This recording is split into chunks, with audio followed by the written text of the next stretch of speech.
Hello friends, कैसे हैं आप लोग। आई होप आप लोग बहुत अच्छे होंगे और मन लगाकर पढ़ाई कर रहे होंगे।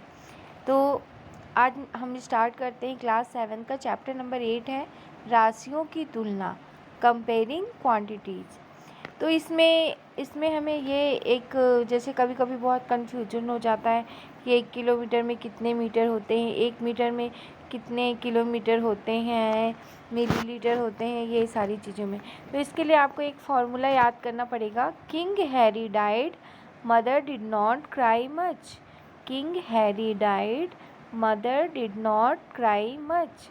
तो इससे देखिए अब आपको के से किलो हो जाएगा, एच से हेक्टा, डाइट से डेका, मदर से मीटर, ग्राम या लीटर, डिड नॉट से डेसी, क्राई से सेंटी और मच से मिली। अब देखिएगा इसमें 10-10 का अंतर हो जाता है। तो जैसे अगर हमें किलो का ज्ञात करना है तो किलो मतलब 1 किलोग्राम में कितने ग्राम होते हैं। तो जैसे कि मैं आपको बताती हूँ, जैसे कि देखिए वेट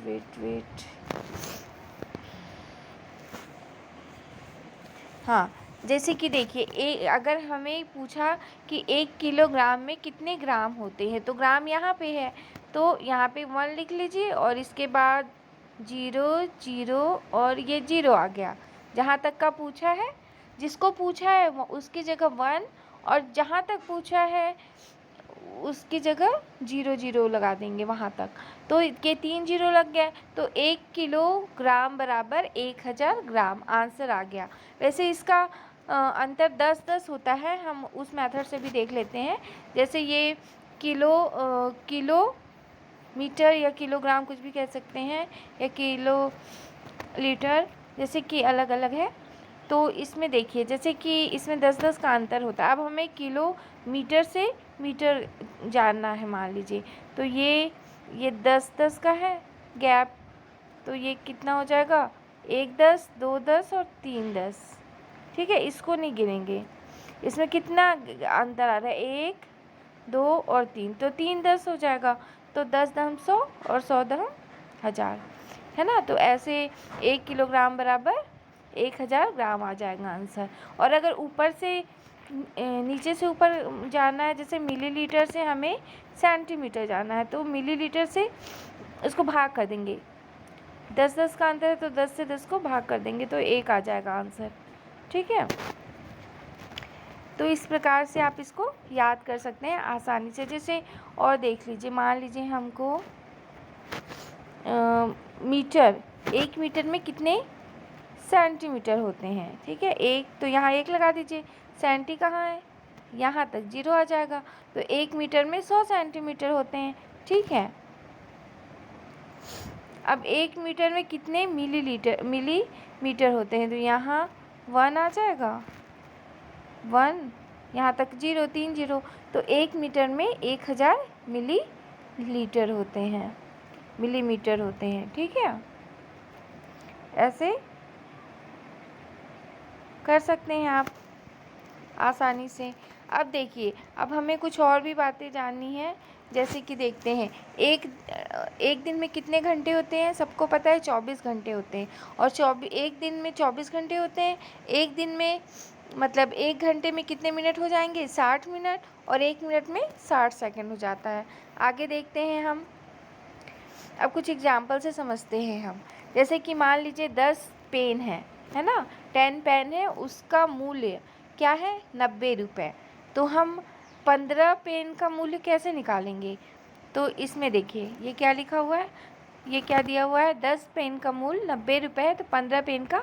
देखिए, जब बड़ा दिया है और छोटा निकालना है तो भाग करते हैं, और जब छोटा दिया है और बड़ा निकालना है तो गुना करते हैं।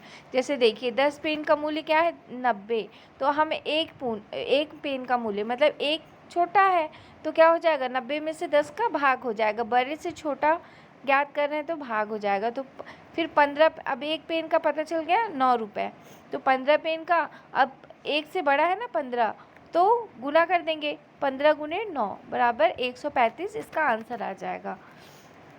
अब देखते हैं हम परसेंटेज कैसे निकालते हैं। ठीक है, प्रतिशत, भिन्न को प्रतिशत में बदलना है। जैसे कोई भिन्न है, 1/4 मान लीजिए दिया हुआ है, तो इसको प्रतिशत में बदलने के लिए हमें इससे 100 से गुना कर देना पड़ेगा इसको।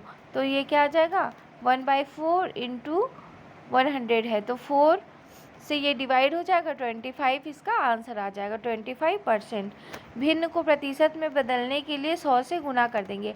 अब देखिए, है ना, ये समझ आ गया कि भिन्न को प्रतिशत में बदलने के लिए 100 से गुना कर देंगे। अब दशमलव को प्रतिशत में कैसे बदल सकते हैं? मान लीजिए 2.1 है। अब इसका हम क्या करेंगे, 2.1 का सबसे पहले तो इसका दशमलव हटाएंगे। तो दशमलव हटाने का आपको पता है, दशमलव के इधर एक ही लिखते हैं, चाहे कितना भी हो, तो 1 लिख देंगे, और इधर जितनी संख्या उतनी जीरो। तो यहाँ एक संख्या है तो 1 0 लिख देंगे, है ना, तो ये हट गया। अब इसको क्या करेंगे, अभी भिन्न के रूप में आ गया, तो अब इसको 100 से मल्टीप्लाई कर दीजिए तो 210% आ जाएगा। अब आगे देखते हैं, प्रतिशत को भिन्न में बदलना। अब देखिए, हमने पहले क्या किया, भिन्न को प्रतिशत में बदला। अब यहाँ पे क्या करेंगे, प्रतिशत को भिन्न में बदलेंगे। देखिए यहाँ पे क्या है, 12% दिया हुआ है, तो अब प्रतिशत को भिन्न में बदलने के लिए डिवाइड कर देंगे 100 से, तो 12/100, तो ये काट देंगे, इसको सरलीकरण कर लेंगे तो 3/25 इसका आंसर आ जाएगा। अगर इसको और आगे करेंगे तो इसको डिवाइड कर देंगे तो 0.12 आ जाएगा। प्रतिशत को भिन्न में बदलने के लिए 100 से भाग दे दिया जाता है। अब देखिए नेक्स्ट है, किसी वस्तु का प्रतिशत, परसेंटेज ऑफ एनीथिंग। मान लीजिए 250 का 20% निकालना है हमें, ठीक है, 250 का 20%, तो 250 गुने का, मतलब गुने का कहीं भी आएगा तो गुना लगा दीजिए इस चिन्ह, 20/100, तो यहाँ पे आंसर क्या आ जाएगा 50। 250 का 15%, तो 250 गुने 15/100, तो यहाँ पे आ जाएगा 75/2 इक्वल 37.5 आंसर। नेक्स्ट है,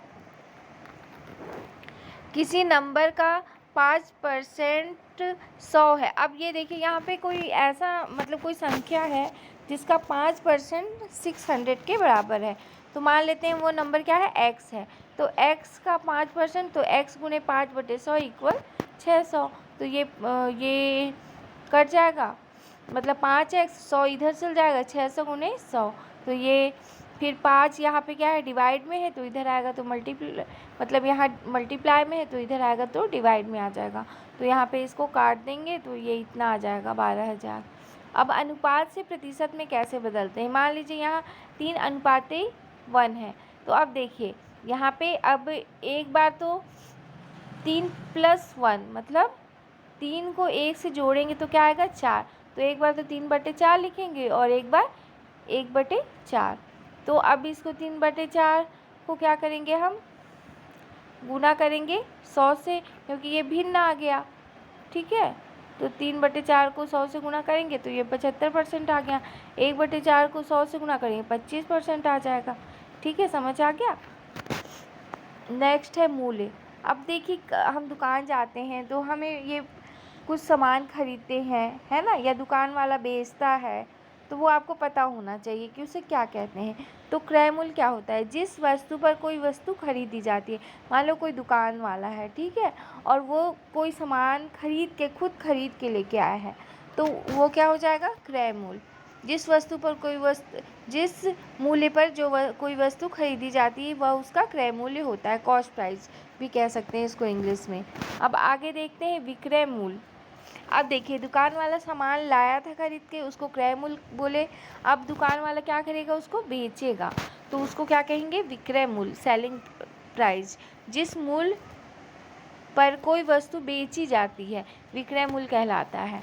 यदि, अब देखिए समझ में आ गया क्रय मूल्य और विक्रय मूल्य।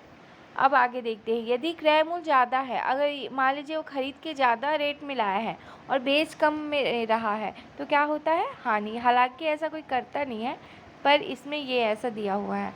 और अगर विक्रय मूल्य ज़्यादा है और क्रय मूल्य कम है ना, ज़्यादातर यही करते हैं ना, खरीद के कम में लाते हैं और बेचते ज़्यादा में है, तो उनको लाभ होता है। अब लाभ लेने के लिए ही कोई इंसान मेहनत करेगा, ठीक है, अगर उसको हानि होगी तो वो ऐसा क्यों करेगा। अतः लाभ इक्वल विक्रय मूल्य माइनस क्रय मूल्य, मतलब विक्रय मूल्य बेचने वाली कीमत से कम कीमत होगी क्रय मूल्य का, तो ये लाभ निकल जाएगा। और हानि, अगर क्रय मूल्य खरीद के ज़्यादा मिला है, बेच कम मिला है तो हानि हो जाएगी।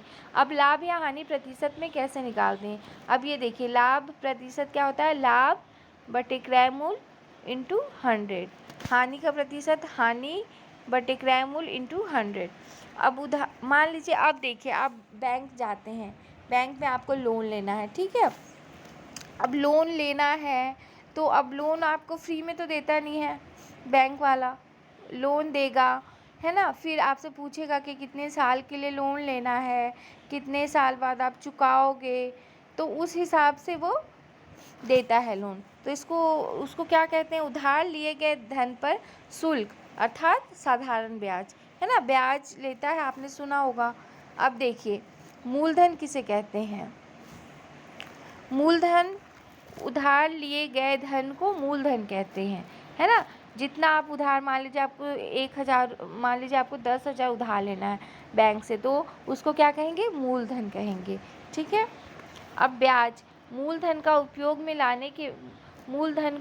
में लाने के बदले कुछ अतिरिक्त धन बैंक को देना होता है, या अतिरिक्त धन ब्याज कहलाता है। अब आप मूलधन को मान लीजिए 5 साल के लिए लिया 10,000, फिर उसके बाद आप जाएंगे बैंक और ब्याज सहित वो मूलधन भी चुकाएंगे, तो उसको ही ब्याज कहते हैं। जो अतिरिक्त राशि होती है ना, उसको ब्याज कहते हैं। फिर मिश्र धन क्या होता है? एक मिश्र धन, एक निश्चित समय के बाद आपको मूलधन तथा ब्याज दोनों वापस करना होता है, इसे ही मिश्र धन कहते हैं, है ना। एक निश्चित समय तय किया जाता है कि आपको इस समय तक इतने पैसे वापस करना पड़ेगा मूलधन के साथ, तो मिश्र धन होता है। मिश्र धन इक्वल मूलधन धन ब्याज। साधारण ब्याज क्या होता है? यदि संपूर्ण ऋण अवधि में मूलधन एक ही रहे और राशि पर लगने वाला ब्याज साधारण ब्याज कहलाता है। देखिए, मान लीजिए आपको 5 साल के लिए ब्याज दे दिया है, तो मूलधन ब्याज उतना ही रहेगा 5 साल तक, तो वो क्या कहलाता है? साधारण ब्याज। इसका फॉर्मूला होता है साधारण ब्याज इक्वल मूलधन गुणे दर गुणे समय बटे 100। तो बच्चों, आज के लिए इतना ही। आगे हम नेक्स्ट चैप्टर में करेंगे आगे की बातें। तब तक के लिए बाय, बेस्ट ऑफ लक।